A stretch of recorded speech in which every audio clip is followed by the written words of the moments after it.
Bonjour à toutes et à tous. Je vais vous proposer aujourd'hui de découvrir quelques textes littéraires parus en 2024. C'est une sélection de mes coups de cœur personnels de l'année, parmi lesquels j'ai choisi des textes qui peuvent aussi être des lectures en classe de français langue étrangère en raison de leur intérêt thématique, littéraire, formel ou pédagogique. Vous trouverez en fin de cette vidéo un lien vers un dossier plus complet avec des suggestions pédagogiques et une vingtaine d'extraits de textes. Commençons par Djaïli Amadou Amal, écrivaine camerounaise qui a remporté en 2020 le prix Concours des lycéens avec le roman Les Impatientes. Elle revient en 2024 avec Le Harem du roi. Boussara et Seini, les deux protagonistes principaux, vivent à Yaoundé. Lui est médecin, elle est professeure. Ils sont mariés depuis 25 ans.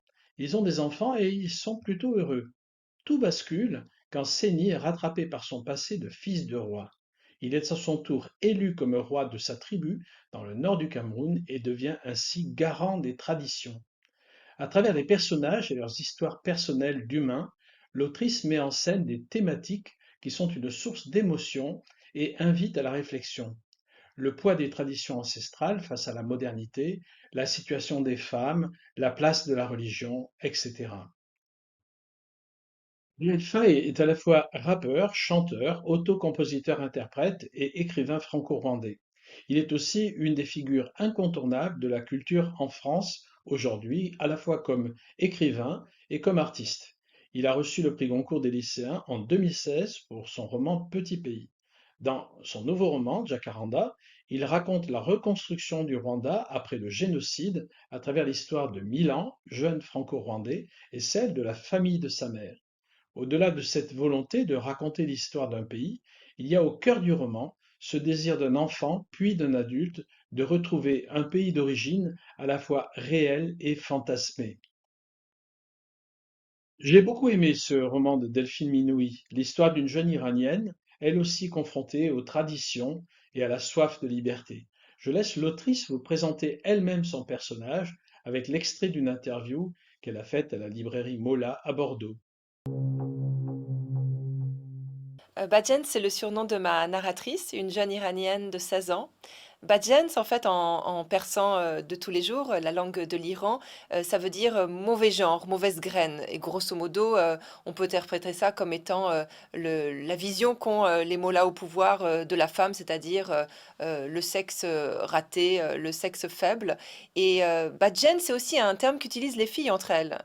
Quand elles veulent se taquiner entre copines, elles se traitent d'espiègle, d'insolente, de culottée. C'est un peu l'équivalent de notre badass à l'occidental. Et en fait, j'ai voulu jouer sur ce contresens pour mieux raconter l'histoire de ma narratrice, parce que c'est un monologue intime, intérieur, et on part en flashback, en fait, dans sa vie, de la naissance à l'adolescence, jusqu'au moment où son histoire croise celle du mouvement Femmes, Vie, Liberté, toutes ces filles qui sortent dans la rue à Téhéran et dans les grandes villes du pays.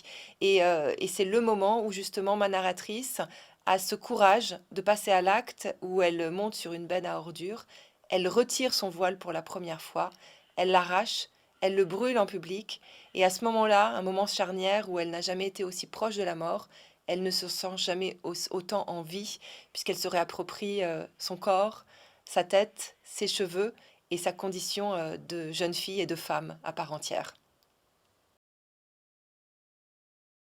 Sylvain Prudhomme est un écrivain de l'errance, du voyage, curieux des autres.